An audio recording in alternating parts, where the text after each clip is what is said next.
Today I want to focus a little bit more on finding the pelvic floor muscles in their own right, rather than in Pilates where we talk about them in amongst everything else. Just a couple of my favourite things if this is something that you want to focus on.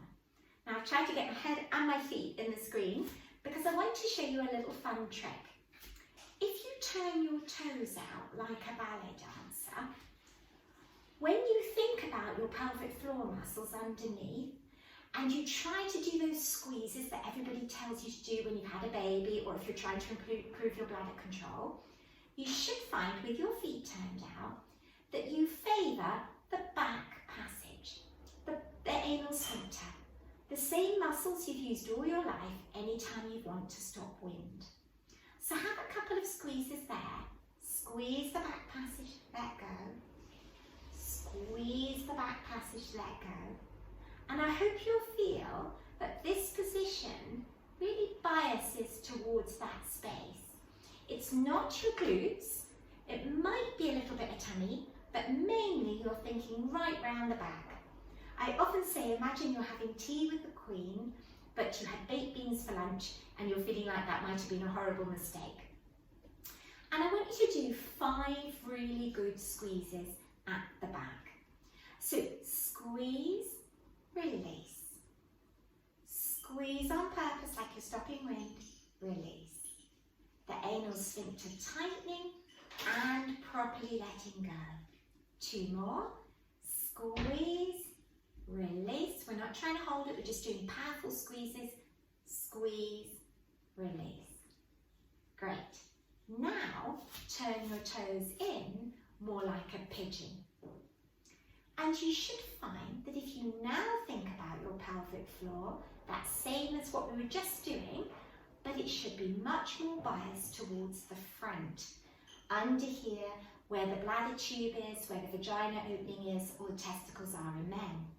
So let everything be relaxed, and now do your lift up underneath, and it should feel like your bits, boys or girls bits, lift up and then drop down. Sometimes you don't feel you've done much as you're tightening up, but when you let go, you feel everything drop away. And again, we want 5 of these. So lift and tuck everything up and underneath at the front, let go. And again, lift and tuck. And don't be surprised if your tummy joins in, that's okay. Let go. 1 more, lift and tuck, let go. Now put your feet normal. And a proper pelvic floor squeeze is both those things at the same time. So it should feel like a squeeze of the back passage with a lift at the front as well, and then let go. And the pelvic floor muscles are big, they're the same as 2 hands. So you've got to think squeeze at the back, lift at the front, and even a little bit of the sense of edges tucking in as well. Relax. Squeeze at the back, lift at the front, release. And very important to let go each time too. Squeeze at the back, lift at the front. Don't worry if you get a bit tummy, that's fine. Let go. And 1 more. Squeeze at the back, lift and tuck the front like you're trying to stop a wee. Hold, let go. And when you've done 5 squeezes with your toes turned out, thinking about the back, 5 with your toes turned in, thinking about the front, and 5 with your toes straight, you've done 15 really good pelvic floor squeezes. And that's much more effective than every now and then doing a few bitty ones here and there. We want 5, 5, 5. When you've practiced finding the back and the front together, in real life, where you need to use this is if you're going to cough or sneeze. So if you can feel a cough coming along or a sneeze, it will be very easy to cough and not support ourselves with our tummy muscles or our pelvic floor. There's a thing called the knack, which is the art of pulling up the back and the front of the pelvic floor, drawing in the tummy and holding them strong while you cough or sneeze. So have a little practice. Squeeze at the back, hold at the front, tummy muscles drawn in, nice cough, but trying to keep this bit in the middle here lovely and solid so that the cough doesn't really get past your belly button. Try once more, squeeze at the back, lift at the front, hold lovely and solid through the tummy, cough. And that seems like a bit of a mad exercise, but if you practice it when you haven't got a full bladder and you can know that the cough is coming, you'll find you get a nice habit going that you can use in everyday life and not get caught out by coughs and sneezes. One more task for the pelvic floor standing up is to bring in some hand weights. I've got proper little 1 kilogram hand weights, but you could have 2 tennis balls for really light, a couple of tins from the kitchen, which would be ½ kilo each, or if you are a strong person, you can go more than 1 kilogram, but don't overdo it because you want to be able to focus on your pelvic floor at the same time. Kilograms is usually about right for most women. Turn your toes out like a ballet dancer. Think about the back passage and tighten up on purpose like you're trying to stop wind, but keep it and make sure you can still breathe. And now count 5 biceps curls, but you've got to keep squeezing and holding round the back passage at the same time. Keep squeezing and holding, keep squeezing and breathing. One more.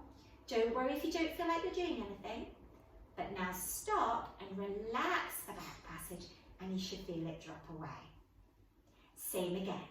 Draw your body up lovely and tall. Imagine you've got terrible wind. Tighten up around the back passage. Keep it strong. 5 biceps curls. 2. You'll find you naturally breathe. Think about the back passage, maybe a bit of tummy as well, but mostly focus on holding around the back there. One more. Pause. Let go. Then turn your toes in like a pigeon. Focus your attention underneath at the front where the bladder tube is. Get some tummy muscles, keep your chin up. Draw up and underneath at the front, 5 biceps curls. And the biceps curls make you breathe, keep the tummy in, keep that pelvic floor at the front. But they also mimic what we have to do in real life, which is multitask. One more. Pause, let go. Don't be surprised if your legs work really hard at the beginning as well. And then again, draw up underneath at the front, tummy muscles engaged, beautiful posture, and move your arms. And when you get a bit more experienced, you're blowing out to lift your arms into lower. Lovely.